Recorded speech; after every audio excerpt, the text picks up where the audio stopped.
Hola, me llamo Enrique Hernández Villaescusa y voy a presentar una ponencia titulada Cuando la filosofía se hizo arte, la función filosófica de la estética en el idealismo alemán, centrándome sobre todo en el caso de Schelling. Presentaremos primero los problemas que había dejado abiertos la crítica del juicio de Kant. A continuación analizaremos un poco algunos textos de Schelling relacionados con el papel de la obra de arte y nos plantearemos a partir de ellos en qué medida suponen un cambio con respecto a Kant en el estatuto del juicio estético. Finalmente nos plantearemos qué consecuencias ha podido tener todo ello en el mundo del arte. La crítica del juicio kantiana puede leerse de dos maneras. Una entiende que tras ocuparse de los dos usos objetivos de la razón, Kant abordó aquellos juicios que, sin ser objetivos, sí mantenían una pretensión de objetividad y no podían en consecuencia relegarse sencillamente como juicios exclusivamente subjetivos sin interés para la filosofía. Se trata naturalmente del juicio de gusto y del juicio teleológico. A grandes rasgos hay dos modos de interpretar esta obra. Uno lo hace como una ampliación de las críticas precedentes, que no pueden constituir el arte y la religión como discursos objetivos, pero a los que en la crítica del juicio sí se les puede otorgar una legitimidad precaria. En el caso del teleológico, como orientación del conocimiento y de la práctica. En el caso del estético, como legitimización de la comunicabilidad de los juicios de belleza. En el primer tipo de juicios, incluso podríamos sospechar que se trata de una lectura que pretende evitar la posibilidad de que el pensamiento finalista vuelva a apropiarse, como había hecho en la antigüedad, del territorio ahora conquistado por la ciencia. En el segundo, en el del juicio estético, podría tratarse de prevenir también una eventual recuperación de la belleza como criterio práctico, tal como había sucedido en Platón y, de hecho, volverá a suceder en Schiller. Pero hay otro modo de leer la crítica del juicio. Es el que ve en ella la formulación de los problemas de fundamentación que dejan abiertas las dos primeras críticas. Más en concreto, el de la unidad subyacente de las dualidades inherentes a la crítica, sensibilidad y entendimiento, uso teórico y uso práctico, de la razón. Una formulación que no llevaría, por supuesto, a solucionarlos, pero sí a dejarlos planteados, y a ver en arte y religión precisamente un modo de exponerlos y hacerlos patentes. Kant fue la fuente de inspiración común a todo el idealismo. La crítica del juicio lo es en especial y en el caso de Schelling todavía más. La teleología kantiana le da las herramientas principales para construir su filosofía de la naturaleza, y la estética de la crítica del juicio le da las herramientas para coronar su sistema del idealismo trascendental de 1800 con una visión estética de la filosofía. Así están las cosas cuando Schelling debuta en filosofía adhiriéndose con entusiasmo al proyecto de Fichte, construir el conjunto del saber a partir del autocuestionamiento del yo y de su primer resultado, su propia distinción con respecto a su objeto. Para ambos, este paso constituye un acto libre, y no un efecto necesario derivado de una causa previa. Libertad denomina aquí algo que no es previsible o calculable, que irrumpe en el discurso como efecto de algo que no forma parte del discurso, y que la filosofía se pondrá como tarea a explicar. Se trata de una libertad más radical que la kantiana, tal como esta aparece en la crítica de la razón práctica, pues no solo es independiente de las causas, sino también de un fin concreto. Y no solo es independiente con respecto al contenido, sino también con respecto a la forma. La libertad kantiana se sometía a la forma a priori de la representación. La libertad idealista es previa a la forma, que se pone en el yo en ese primer acto autocreador. Filosóficamente, sin embargo, Fichte y Schelling se separan incluso antes de llegar a saberlo ellos mismos, y precisamente en relación con el papel de la libertad. Para Fichte lo es todo, y ese es el motivo de que su lectura de Kant prime la razón práctica, relegue la teórica y prescinda completamente de la estética.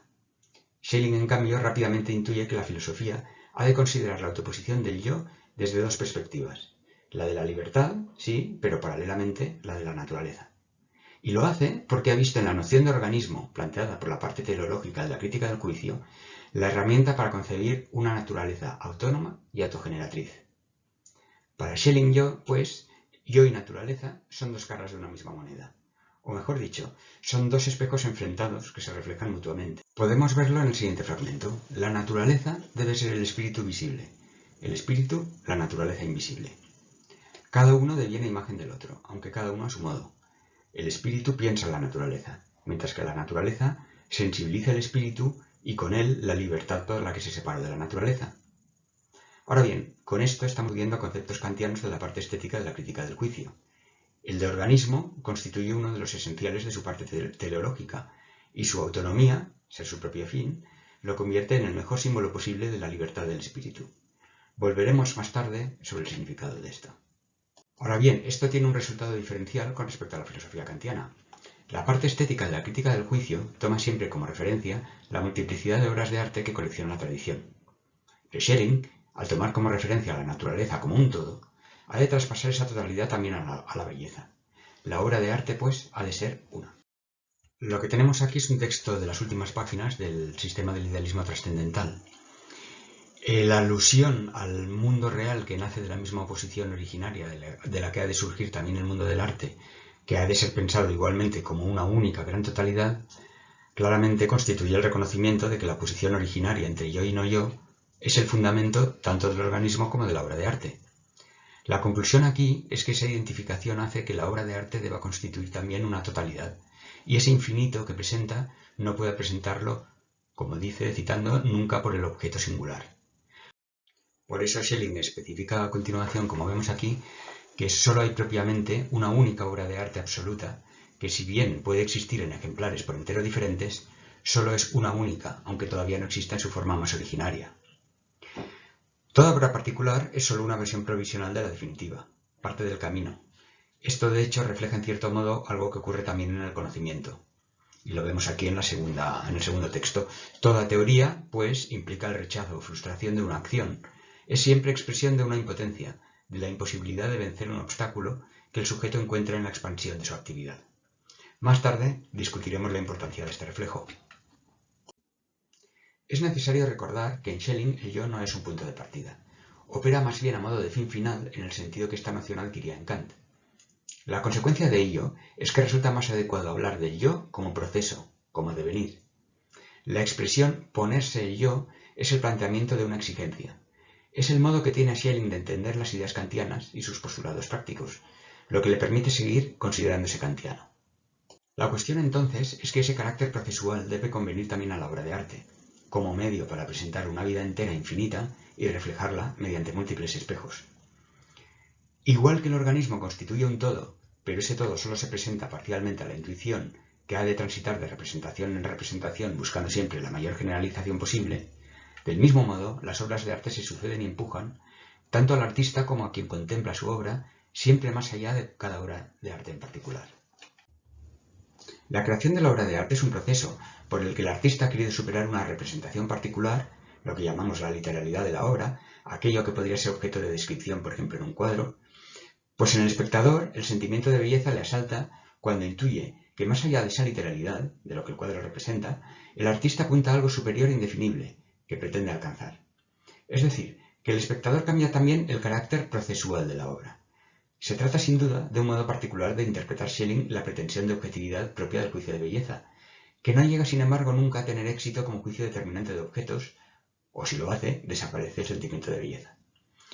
Precisamente porque lo importante no es el resultado sino el proceso, una vez este ha sido captado, es decir, una vez el artista da por concluida la obra, y una vez su espectador la da por agotada y no encuentra ya en ella materia de reflexión, una vez ha ocurrido todo esto, tanto uno como otro se sienten expulsados de la obra, arrojados a la creación y contemplación de una nueva.